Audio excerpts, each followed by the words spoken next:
36 വർഷമായിടാ മനസ്സേ ഞാൻ പോലീസില്. ഇതിനിടയിൽ പുറത്ത് അറിയുന്നതും അറിയാത്തതുമായ പല ചെറ്റത്തരങ്ങളും ഞാൻ ചെയ്തിട്ടുണ്ട്. പക്ഷെ അതിനൊന്നും എനിക്ക് ഒരു റിഗ്രറ്റും ഇല്ലടാ.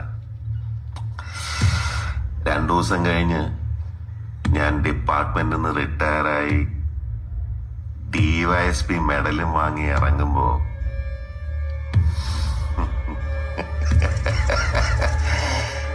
ജോർജ് സാറ് പഴയ ജോർജ് സാറ് തന്നെയാണ്. നീ ആരെയാണ് ഈ പേടിപ്പിക്കുന്നേ? എന്നെ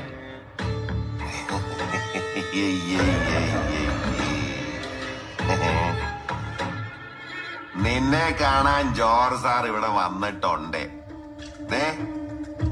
നിന്റെ മുമ്പില് ജോർജ് സാർ ഇങ്ങനെ നിക്കുന്നുണ്ടേലേ, നീ ജോർജ് സാറിനെ ഇനിയും കുറെ അറിയാനുണ്ടറിയാ.